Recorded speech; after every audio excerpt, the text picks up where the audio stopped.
welcome back to the Fast Quest Podcast, where we talk about video games and more. I am your host, Guy, joined by my fellow co-host, Connor. Hello. Alrighty. So, Connor, I've got a question to ask. Where are we? Somewhere.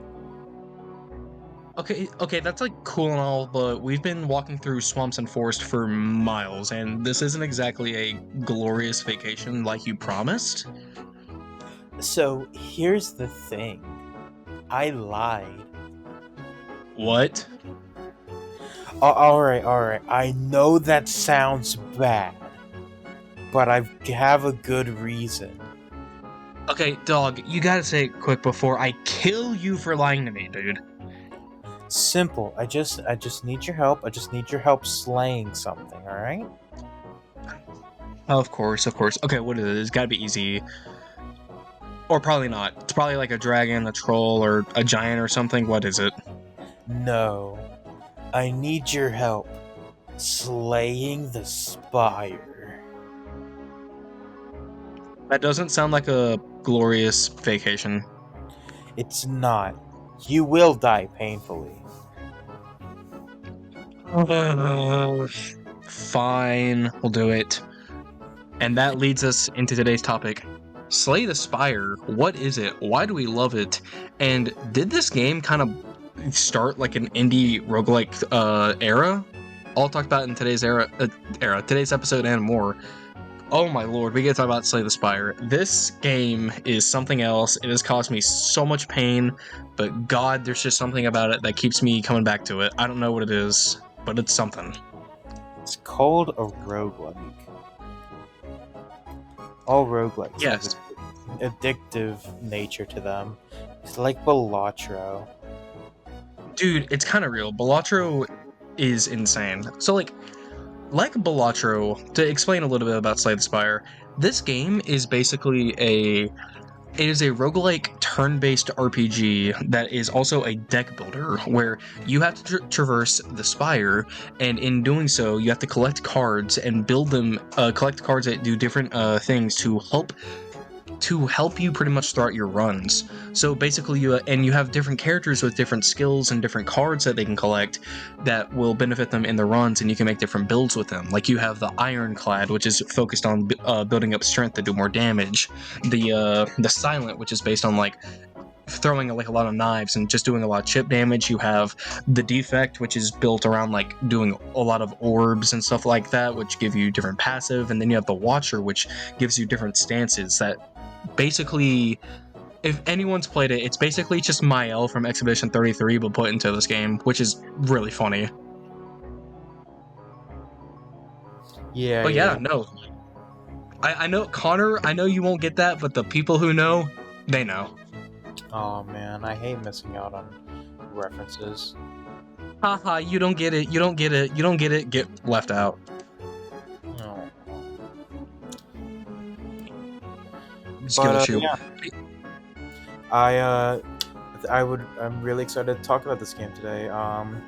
I beat this game a good while ago. With all 4 characters, by the way, I should make that apparent. Me and Guy sort of held a thing where we didn't want to talk about this game until we had beaten the game with all 4 characters. Yeah, that was basically mostly so that we could just like be more official, I want to say, just so that we can say, hey, we at least know like a baseline level of this game and how to play it. So of course we're gonna if we're gonna talk about it, we're gonna talk about it like we know it, and we do, because we know how every character wins enough to where we've won runs with every character. It's also really funny because literally just today you got the last character. Oh my god. Okay, so little side story before we get into like more Slay the Spire. So we were deciding on what we wanted to record, and it's really funny because like me and Connor we're going to do a duo episode. Okay, cool. This isn't bad. We've done duo episodes before. It's not going to be too bad. Problem is, I don't know what we want to record. Connor goes through our list of ideas and what we want to do for episodes, and he brings up Slay the Spire. And so we're both like, you know what, screw it. Why don't I just go for the last character right now and see what happens? And gosh darn it, I actually won the run that I needed, and now we're here. It was talking awesome. about Slay the Spire. It was also an absolutely insane run. The Oh character yeah, dude, the luck was insane. guy used was Defect, by the way. Yes, the one with the orbs and different buffs. I basically ran a build that dealt a lot of chip damage, gave me a lot of turns to play, and also was able to face tank a lot of stuff. It was a lot of fun. But that's Yeah. also something I do want to talk about with this game is that it gives you a lot of room to like mess with in terms of like build variety, and that's solely because of like the card system and how like the deck thinning works, which I think is the game's strongest part. Yes, the different to guess I guess to like give a bit of context. As I said before, there are four characters or classes, and each class has a different, I guess, play style. I'll say, and how they happen. In fact, they have different decks entirely. So it's not like you're mixing and matching a bunch of different cards. You have a set amount of cards for a character. Um, the Ironclad is sort of like not basic, but like your standard sort of like heavy DPS, very much into just doing as much damage as physically possible. Um, Very quickly, just go in, do damage. yeah. Um, the uh, Silent class is all about debuffing and buffing and just being able to do a lot of chip damage with things like Shiv, Poison, um, debuffs, like weakening and stuff like that. Essentially, just making sure you always have an advantage by making sure your opponent is always disadvantaged, if that makes sense. Yeah, pretty much. The defect is a little harder to pin down. Um, the defect sort of works a lot. It's like a weird mix between like passive effects. I'll say that defect is all about having different passive effects, and essentially the best way to figuring out the best way to utilize those passive effects. You have these, as Guy said earlier, you ponder the orbs, and the defect has access to, I believe, four different types of orbs. You have lightning orbs, which will deal a set amount of damage at the end of your turn. Um, the I think ice or frost orbs, which will give you armor or block. I think it's called, right, Guy? Yeah, it's called block, which is basically just shield. It prevents you from taking Like, damage. yeah, exactly. It'll give you a set amount of block on at the end of each turn. An orb called Darkness, which will build up damage, and if you evoke them, which is essentially like when you basically get rid of it, you evoke an orb, um, which will essentially like make the effect greater. But with Darkness, whenever its passive effect is that it'll keep building up damage, and when you evoke it, you'll deal all that damage. So if you could theoretically run a Darkness build where you just build up a bunch of damage and unleash it all at once. And then Yeah, he has no, it's really cool. You can build up a lot of stuff. yeah, and then you have Plasma, which I believe just gives you more energy to do more things with. Yeah, no, Uh, it's really cool. yeah, and then the final character is the Watcher, and their whole thing is balancing between being in a calm state, which gives you more energy and is generally a more defensive role, and the enraged form, where you take double damage, but you also deal double damage. And It's really fun. it's also really easy because True. the Watcher also has this funny third state that you can get by getting cards called, I believe, the Enlightened state, where you don't take double damage, but you get a huge burst of energy, and I believe you deal like double or triple damage on that turn. Yeah, it's something insane. I know that, and basically why I said it was Mael from Expedition 33, if you know what I'm talking about. Haha, Connor. But yeah, enough of trolling on Connor though. Yeah, no, the Watcher is definitely like one of my favorite characters because like you're rewarded heavily for just like switching between stances frequently, because of the energy gain you can get, and also just the amount of damage that you can shit out with a character. But it's also a really hard character to play because you have to be mindful of the stance switching, which is something that other characters really don't need to worry about. because they literally don't have that mechanic. Exactly. Yeah, but while we're still on characters, do we want to go over our like I guess a quick ranking of them for each of us and how Yeah, they sure. If you want to start with that, you can go for it.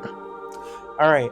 My favorite to least favorite is Silent, Watcher, Ironclad, and Defect. Um, I think I've just had the best runs with Silent, and I really love being able to just continuously either build up buffs for myself or just insanely debuff the enemy. Um, and I think it's just a very fun play style because if you can get the right build, you can just deal so much damage in one turn that it like you can essentially just nuke the enemies, and it doesn't really look like it, but you can just absolutely mess stuff up. Yeah, that's the thing about like Slay the Spire too, is that like because of how many like cards they have like that you can play with, the variety of builds you can have to just absolutely destroy your enemies is basically limitless. And like that's just kind of like one of the strongest suits about it. But like yeah, but continue. Sorry to interrupt. Yeah. Uh, Guy, did you give your ranking? No, I did not. I but I need to think about like my ranking because like all four characters are so unique that like it's really hard to rank them based off like preference. I think I do have a favorite, but it's also just like that doesn't mean he's a favorite by much. If I were to rank them, it'd be the Defect last because I just think he's really hard to set up. But when that setup goes right, it goes really well. Number three would be the Silent. I think it's a really cool character, but I just don't like chip damage builds most of the time. That's just me though. And then you have the Watcher. I love stance changing and also doing a shit ton of damage. But my favorite's got to be Ironclad. My favorite build around with Ironclad is just do damage to yourself so you can build up more damage for your base attacks. And what's cool is that it's relic, the Ironclad's relic, which is like a starting passive, which you can collect more throughout the runs that give you game breaking abilities that can just basically like change the course of your run. But his starting one gives him 6 HP healed at the start of combat, which is pretty good. That's a lot of HP healed, especially from the amount for all the combat that you're going to be playing throughout a singular run. So yeah, he's definitely my favorite. Yeah. He's also probably a Berserk reference, which I know you love. Oh yeah, oh yeah, oh yeah.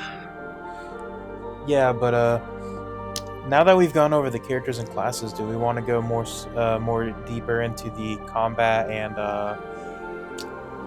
progression of the game? Oh yes, of course. Let's do it. All right. So, how the progression of the game works, because I think that'll be easier to explain, is that every time you start a run, you start in the same set areas. It's the same three areas every time. I believe it's the uh, ruined city, and I'm gonna be honest, I can't remember what the third one is called. I forget what the third one is called too, but it is the ruins and then the city. Um, the third one we're just gonna call it Creepy Cave because it looks like a creepy cave. True. Um, and you'll be laid out with a map where you can see what types of encounters you'll have if you go a certain like path basically. So if you have a monster icon, that means you'll have to do a fight. If there's a question icon, it can be really anything. It could be you get a treasure, you get a special event where you can get rewards or something like that. Or it Basically can, gambling. yeah, basically gambling. There could be a chest icon where you get a free item or a relic. Um, and we'll go more into what relics are later. Um, then there's monster icons, but they have big horns, and those are like mini bosses. And what those do is that they give you boss relics, which are really good relics that you kind of really need if you want to win runs sometimes. Um, And then finally, you have probably the most important icons, the campfires. The campfires are very important because when you rest at a campfire, you will either get the choice to rest, or which will restore your HP, or you can smith, which will allow you to upgrade a card in your deck. It's really good. Yeah, no, that's the thing though, is that these icons, they're important too because when you begin a run, you're given this map of of different icons that are all mapped out in like different they're all mapped out in different ways. It's seeded, but like basically you're going to this random new map, new run, and you have to be careful and you have to think about what route you're going to go on. Would you rather go on the route that um gives you more enemies with the potential to reap more rewards, or would you like to go the safe route with more campfires? You can rest more and guarantee that you make it to the boss. That's the thing. That's a big thing I love about Slay the Spire is that like I think some of my some of the like my most favorite roguelikes are the ones that give you a lot of choice in the matter in terms of like how you want to play and how you win. And I think Slay the Spire does like a really good job with that of like giving it enough RNG to where it is like you have to think of it on the fly, but I think it's also really strong in the fact that like there is a lot of choice in what you get to do. Entire runs can be either destroyed or made amazing based off a pick that you made like 30 minutes ago in your run, which I think is really cool. Yeah, exactly. But yeah, no, that's like a very important thing about Slay the Spire is that like the game is like it's very heavy on like choice and like the thing is like I'll give an example right now. When you're entering combat, you're given something called energy, which at default you're given 3 energy, which is basically like the equivalent of 3 turns most of the time. But basically your cards, they each cost an energy. So one can it can cost like 1, 2, or 3. Some of them cost 4, I think. I think that's like those are like super rare though. But you usually start out with 3, and you're given a random deck of cards to play from. And it is your job as the player to use the hand that you're given to try and make the best outcome. So like, are you going to go for the full DPS? Are you going to try and defend to make sure you don't die? What is going to give me the best outcome? And I think Slay the Spire just does a really good job of like giving it's a lot of luck. It is in fact a lot of luck, but like it's so thought provoking in terms of like how you need to play to win. Yeah, it's how can you turn the situation around if you get a bad hand, or how can you utilize the hand you're dealt? Because this is one of the very few times where I'm actually like kind of okay with the game being very reliant on RNG, because you get a bunch of cards throughout your run. You'll get like if you when you beat a monster fight, you'll get a card. When you like just like on the money, there are merchants where you can buy different cards. Like you'll never be at a shortage of cards. So you really just sort of have to like deck thin and build your deck accordingly. And I really like that about this game. Yeah, no, I think it's like one of its like biggest strong suits. And I just realized that like dude, this game was literally made for me. My favorite my favorite genre of video games are turn-based RPGs, and then you add like deck building deck building roguelike to it. It's like, "Oh my god, this game is literally made for me." It's so much fun. Yeah, it's great. Um, and one of the at least my favorite parts about it is just like how you can sort of incorporate all the different things into that. One of the like all the different systems that are working with the deck building aspect, like the relic system, which is really important. Oh Um, yeah, no, not only that, but it's also just really thought-provoking with how you are supposed to like utilize it. yeah. So relics are these things you can get which just act as passive buffs throughout your run. Um, Yeah, I mentioned them earlier, yeah. yeah. Um, and you can get them, as I said, you can get them from bosses, you get them from beating the main boss, you can get them from random events, and just a bunch of other different ways. But the reason why they're so important is due to the fact that some of them are really, really good. Um, like calipers. Guy will know why that one is really good. Hehehehe. Um, Yeah, no, that so, one's broken. yeah, how would you explain it since that's literally what helped you win your run earlier? Okay, so basically, like with a block system, which we failed to mention, but like when you No, we set mentioned your the block set, system. so what? We mentioned the block system earlier. Yeah, but not like not like the full block system though. Okay, well then, how about you go in depth with the whole block system then? And I will, Connor. Hmm. Yeah. Okay, as I was saying though, before Connor interrupted me, kidding, love you, Connor. Basically, when you set yourself some block, what happens is that you set yourself some shield that will, whatever number of block you give yourself, it'll block that amount of damage that the enemy is going to do. And every time it is your turn, you will see what the enemy is trying to do. You will see if they are trying to buff themselves next turn, if they are trying to debuff you, if they are trying to deal damage to you, if they are trying to heal, etc. You will always see that. You will always see what they're trying to do.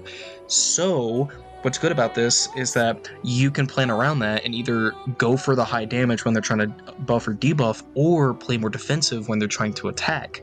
So, let's say an enemy is going to try and hit me for 5 damage, I'm going to use the defend card to try and block all 5 of that damage. Okay, cool. I blocked all that damage. How Caliper works is really funny though, because it buffs a lot of tank builds. So basically, no matter if you block all your damage and you have excess block, you're still, all that block that you have is just going to go away next turn. You have to build it back up. Here's the thing though.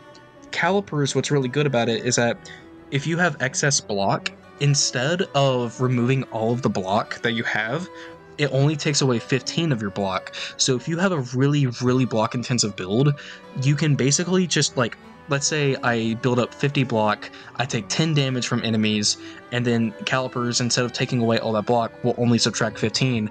I retain 25 block at the end of that because of calipers. That's an example of a relic working in my favor a lot.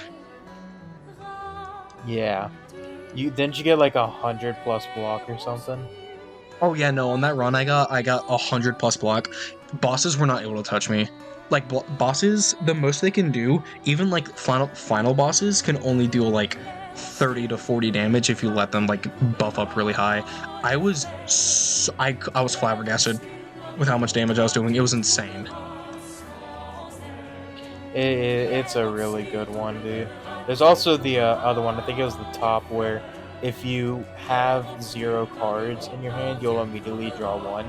And with your energy build, you are essentially just able to keep playing cards forever. Oh yeah, dude, I was just able to build so much energy. Oh my god. Dude, it's so funny too because because I was able to build so much energy, I just kept playing cards, and eventually I would just play cards that would give me more energy and or more block, so I just wasn't able to be killed, and it was beautiful. And that's like, again, like, I'm gonna like keep repeating this over and over again, but because I think it's a genuine like good point. This game just does such a good job of like rewarding like good deck fixing and just good like play, and I just think that's something that like a lot of roguelikes, especially like ones from indie developers, they do a really good job of like giving choice, but it's also just sometimes it can feel a little too harsh with like randomness and whatnot. This game may be hard, but I don't feel it's honestly that harsh because everything you do is on you. You know what I mean? Exactly. Yeah. But yeah, Connor, what do you think of the combat system? I want to know because I've been yapping. You know me. Uh, I think it's really good. I think It's definitely the best part of the game, in my opinion. Um, because there's not like a story or lore going, or like there's definitely lore, but there's no like real story happening here. You just climb the spire, get to the end, beat the big bad boss, and then yeah. Yeah, pretty much, and it's awesome for that. Like Yeah, the but game, like it is minimal on lore, but honestly, I think I think it's to the game's benefit. yeah, because like The main focus is obviously the gameplay because of how well done and in depth all the systems can combine and work together, like how they work well together and stuff like that. From potions to from the potion system, which they essentially just allowed you to do various different things, to the relic system, and then obviously the main deck building system. I think it all works really well together. It does. I think that's like legit one of the best parts about the game is that like okay, we keep saying that over and over again, but just like again the variety, like the potions, you can only hold 3 potions at a time. There are things you can get to hold more potions, but like those are also random. The ones you get are random, so you have to like be picky about what you get. But also they can just save runs. Like there's a potion to like draw 3 cards plus 2 strength. There's even potions specific to characters. So like there's one that the Watcher has that will just transform her into her most powerful state on use, which is really good. There's also one called Fairy in a Bottle, which literally will just revive you. It's pretty good. Zelda reference! Zelda reference! Dude, isn't that awesome? That's a Zelda reference. True. Did you know it was a Zelda reference? I didn't. Thank you for explaining it to me. Did you know it's a Zelda reference? Yes. Did you know it's a Zelda reference? Yeah. Did you know the Zelda reference? Okay. I'm fucking with you. Let's go ahead and move on before the audience clicks off. Okay.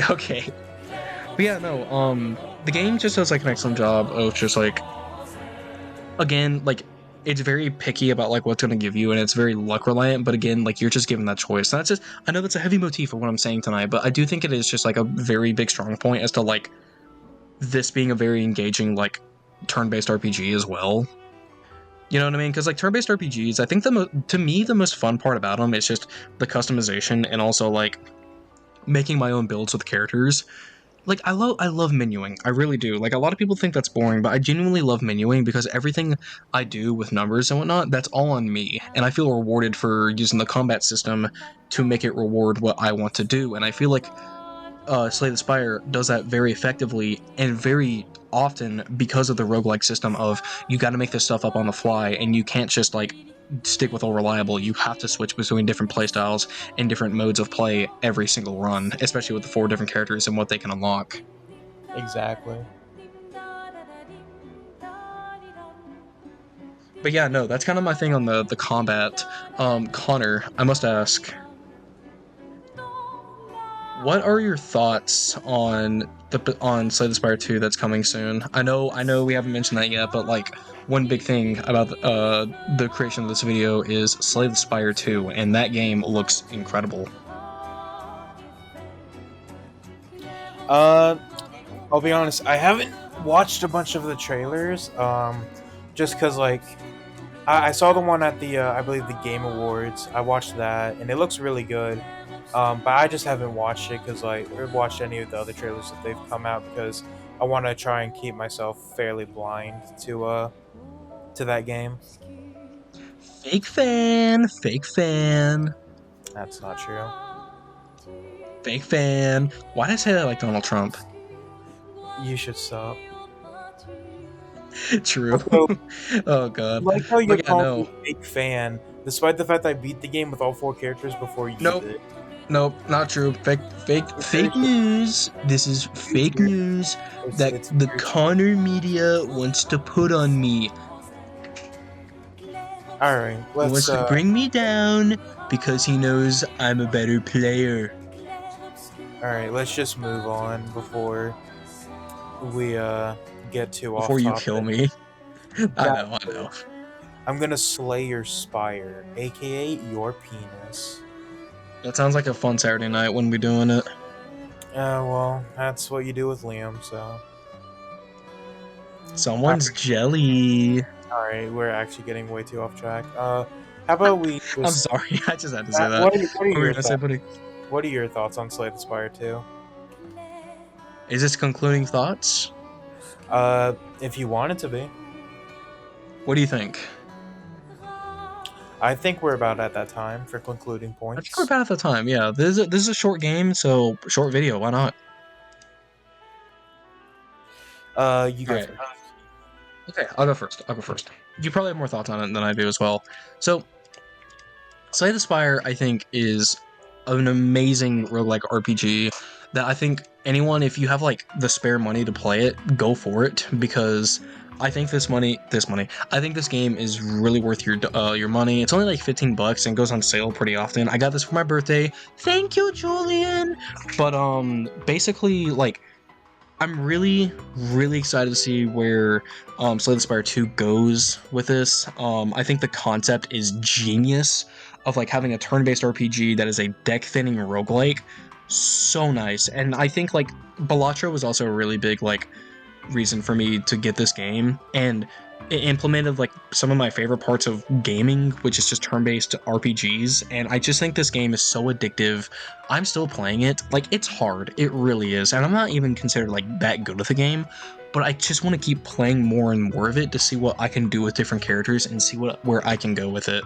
And I just think this game is going to be so much fun when you pick up and play it. And not just that, it has a lot of like post-game content too. Like once you beat once you beat the game 3 times with each character excluding the Watcher, you unlock a new fourth area, which comes after defeating the third area, after you do certain requirements, of course. But basically, like, the game has unlocked content you can get. You can unlock more cards from playing characters. There's just a lot of content in this game to unpack, and I just think it's such a worthwhile time investment that you can just pick up and play a run, put it down, pick it back up later. It's just so much fun. These are the kind of roguelikes that I love playing, and I'm so glad that this game is so addicting. Like other roguelikes like Balatro. True. All right. I guess if you're done, I'll go ahead and get into my concluding points. Go for it. All right. I uh, I really enjoy this game. I played it a lot when I first got it, thanks to our baby boy Julian. Thank you, Julian. Um, Thank you, Julian. and I've played a bunch of it. I remember um, just having an absolute blast with it. I beat it with all 4 characters. I kept doing a bunch of runs and stuff like that after that, but just slowly sort of stopped playing it just due to the fact that I moved on to other games. But He thinks it's mid. I don't think it's mid. I think it's really good. I really don't have any flaws with the game. My only thing, I guess, is that just like it. I wish there was like, I guess, more of it. I feel like I think it would have been really cool if you could have like gone to different areas and stuff like that. I know there's like a fourth secret area that you can unlock, but I feel like, and I hope they do. I don't know if they've confirmed this, but I do hope they do something like that for the sequel, where you can just like go to different areas or like have a choice to go to 2 different maps. I think that would be a really cool addition and could help with like the whole like split route choice sort of stuff. Yeah. I know Slay the Spire 2 will have more content though, so I do think that will be answered for you. Yeah, exactly. And just in general, I'm really excited for Slay the Spire 2 and how the developers of this game can expand upon and change an already incredible combat system. And it's genuinely probably one of my favorite combat systems in a roguelike I've played. Um, and because like really the only one I think that beats it out for me is just Hades, but it's just because I like more heavy action stuff better, or like more than like stuff like this. But yeah, I think this game is incredible. I think anyone who's like listened this far and is sort of intrigued or we've piqued your interest, I think you should definitely check this game out. It's not super long, as long as you can just play smart and get lucky. Um, and I just think that this game should we? I feel like this game should be talked about more because I haven't really ever seen it talked about all that much, and I feel like it deserves more recognition when it comes to like indie roguelikes. I think it's also just because like this game isn't like it isn't new. It isn't like people know about it, but I just also feel like it really it's kind of old. You know what I mean? Not Yeah, I old, but get like you. yeah. I completely get what you mean. And hopefully that'll change once Slay the Spire 2 comes out. And hopefully we'll be able to get more discussion over this series again. And I'm just very excited to see where it goes. And I hope that the second game is good. But yeah, True. I think that's all we've got for today. Yeah, no. Thank you guys so much for watching our episode on Slay the Spire today. If you like this kind of content and you want to see more of it, please hit that like and subscribe button like you mean it. And comment down below some of your favorite runs that you've completed and maybe some rage-inducing moments that this game has given you, because holy shit, we've been there, don't worry. But yeah, with that being said, thank you guys so much for watching today's episode on Slay the Spire. We've been Fetch Quest, and we will see you guys in the next episode. Bye-bye! Goodbye.